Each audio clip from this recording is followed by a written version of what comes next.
I just wanted to say what you said. Because Guichabou versus Luna. That's a very interesting one because you've got to keep in mind this is lower final, right? I mean, This is Luna's final. Yeah, seeing Luna in the lower final of a bracket is already upset enough, and Guichabou's made it all the way here. And I mean, regardless of the fact that clearly he hasn't been playing that much Lin Fei in ranked, he's still making it work really, really well. And we're going to be seeing obviously a Qatar's mirror match here. And that is the question, because Guichabou has so much time on Lin Fei with Qatar's.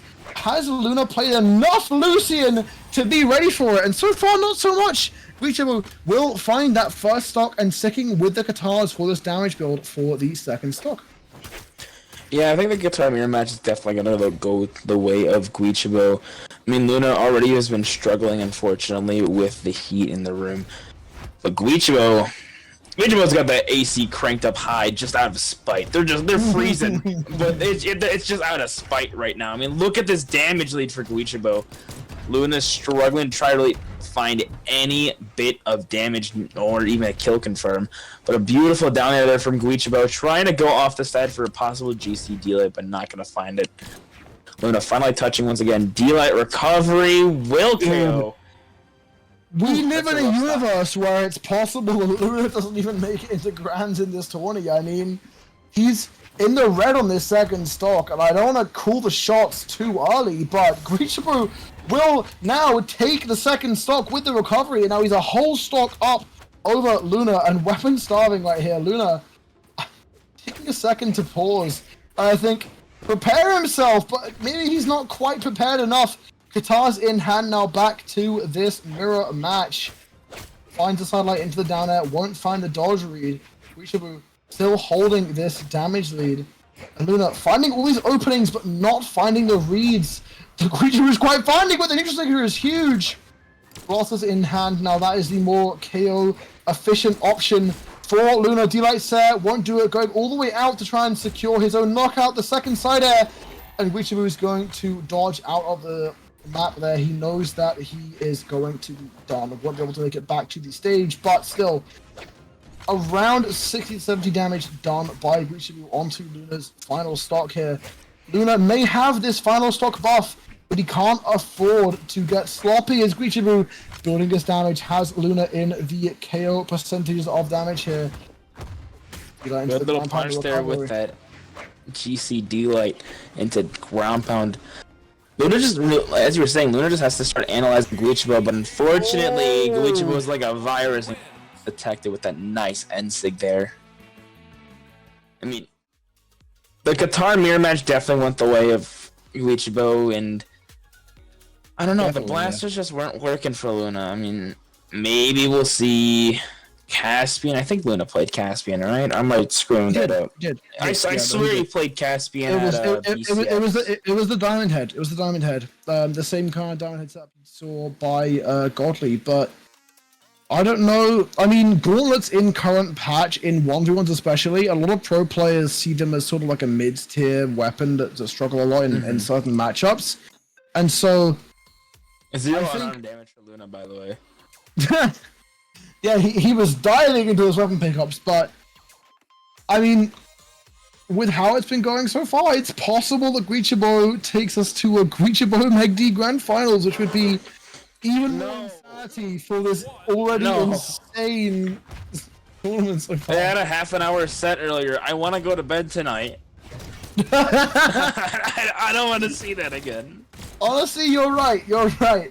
And so far, Luna trying to reject that half an hour or maybe like hour or two long grand final with the blasters. Welcome back to the Brawlhalla movie marathon. Yeah. With your host, the Brawlhalla podcast so far. Luna holding this damage lead over Guichabou, which is a good start so far in comparison to last game, because Guichabou had a big damage lead to begin with. There into the side air won't quite be enough, but it is true at that damage. Now both players unarmed. Luna won't be the one to get his hands on a weapon. Guichabou finds the guitars, and that's not good, because if you're Luna, you can't afford to let your opponent equalize up this damage, and so far it's happening. The recovery will take a lead, in favor of Luna, but Luna needs to make sure that he holds this, right? Because Guichabou, I mean, he's been so good at equalizing up these stocks and also just holding on to leads that... Luna! Where's he down going? there? Who's down there, bro? Him now, apparently. Oh, no. Dude. Okay, Oh, no. Luna has to play... Okay, okay, that's fine. Conservative It's fine. when Guichabou is trying to, like, go explosive with these I love guitars. just seeing... I love seeing constant down air whiffs into D-Light, and then the complete opposite from the other player. Oh, beautiful chase dodge! So daring! Oh no! Oh Luna. my! Yeah. This is close. Yeah, Way damage too now close right now. in favor of Guichabou, and that's both a surprise and it's also scary because again, Luna still PR1 in 1v1s in this region, and so far, Guichabou is holding this lead against him after this first stock that was pretty Luna-sided is now okay. The moment Luna gets into these bosses, his speed just... You'd think it would increase with the Katars, right? But for some reason, the blasters are like his speed button. And he's looking for these reversal side signatures, but the G-Light into the recovery will actually be the option he finds for the knockout. And just taking a second to recharge, I guess, but he instantly gets knocked out. And maybe he needs more time to recharge as Guichabou finds the equalization. Now, all of what has happened so far this game just does not matter. Oh. It's all down to this final stock, both on the Katars. Luna looking for the Gimp here, finds the side air, but not enough. Some trades coming in with these strings, but nothing too major in terms of damage. I mean, I will say Guichabou is technically down in the record with Luna. Is 1-9 with him, so it's really interesting to see just how much is different between the two players. I mean, Qatar mirror matches have been around for quite a long time. I think mainly we've seen Noel and Wrenched, classic Qatar demons. Yeah, those But, are good sort of I mean, OG Qatar players. But now Luna and Guichabou, both with these Qatars, just mirroring up. Literally, they're copying each other. It's so funny. But Guichabou, beautiful, dude. What do you gotta say about that KO, man? Guichabou is up 2-0 over Luna. We're one game away from Luna going down in third in a community tournament where his only competition left are Guichabou and Megd, two players that he has consistent winning records against. What is his bracket? Goofy. I mean, I said it with Captain. I said it backstage to Space. This bracket is so absurd. I don't know what's happened. It's just like this whole bracket has like a goofiness aura to it. Bro, I just want to say this. So, top 32 entry, right at the bottom of losers. Losers round 1 in top 32. It was Zen, also known as Cutie, seed number 5 versus seed number 3, Radish. Now, if that wasn't bad enough, Radish ended up beating Zen and going on to Volst. I think seed 32. Or actually, 16. My apologies. But even after that, Volst came out on top and beat Radish, seed number 3. Like, where does that make any sense? Yeah, and then Volst doesn't even make it into top 8. Like, where, how? Volst doesn't make top 8. Radish doesn't make top 8. I think is the big shock there, and it comes as a result of players just, I mean, DQing on their pools matches, going down to their bracket, and then a little bit of a spoiler here. I don't know if I'm allowed to say this, but they did ask to be re-queued into the tournament, in those lower brackets, and made those lower bracket runs. And regardless of those lower bracket runs, Radish is not in top 8. QT is not in top 8, or Zen. Volst is not in top 8. And so I remember I was backstage and I was freaking out over the fact that most of the players who are known to be like pro players or top 16, top 8 places are knocking each other out in one specific route of the bracket. And so what we're left with is one of the most incredible, psychotic top 8s I've seen in my entire life. Yeah, I mean, we've seen people that... I mean, I haven't even heard half of these names in here. I think I have heard of... Actually, no, I think I have heard of half of these names. Oops. Yeah, we got Paris, we got Darwin, we got Hanabi. Yeah, I've heard of basically everyone except for Jaleel. I mean, bro popped off, took Lampy to game number 5, but I mean, we're game number 3, and we got a character swap from Luna. What do you think about this character swap? I don't know how to feel, dude. Like, I saw it earlier. It came out against Darwin, and I was thinking, like, right, okay. Luna has said before, in specifically YouTube videos with, like, Phazon and other YouTubers where he's done, like, tier lists, where he's said that Ragnar has so much potential, but he just can't KO. And really?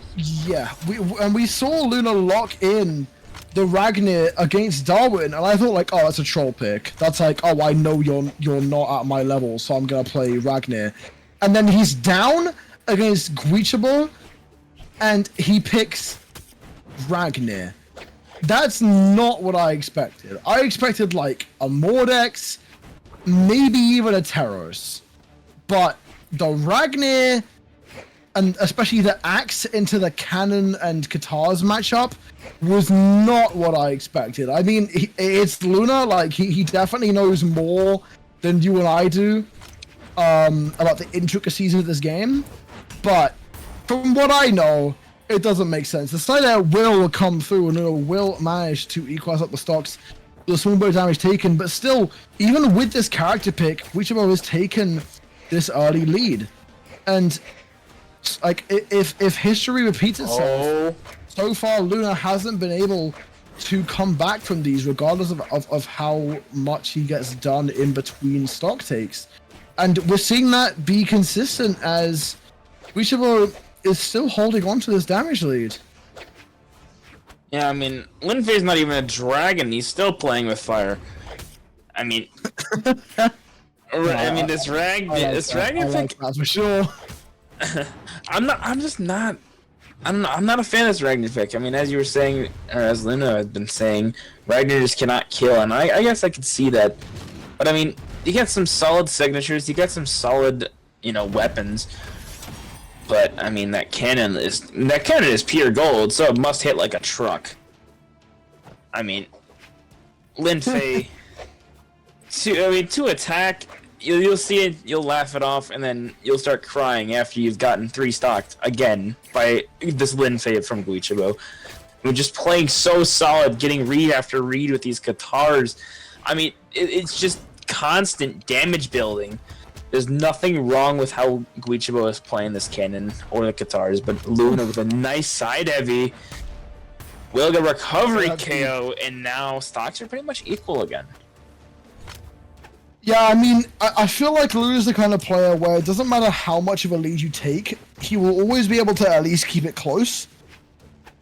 But regardless, like, Guichabou has still been holding this lead consistently, and we're seeing Luna, like, deep in the yellow, about to enter the orange state of health right here, as Guichabou onto the Katars, looking for these openers for these strings, and Luna doing the same, but isn't able to find that Nair into side. That would have been absolutely deadly if he could land it, but Warsup coming in, Luna has to make it back to the side, manages to make it as such. Axe in hand now against Katars. That's dangerous. Damage still in Guichabou's favor. Luna is now on his tournament stock. I just find the recovery, an exhausted recovery will connect weapon throw as well, but that will disarm him as it doesn't connect, and now Luna's has gone. the weapon in hand. He has the recovery. The Cider as well! How is he alive? How? One KO confirmed away! He's back! He's barely back with Guichabou! A 3-0 over Luna, of all players! Luna! A 6-time gold medalist! Dude. Guichabou with 0 podiums, 3 top 8s, beating one of the best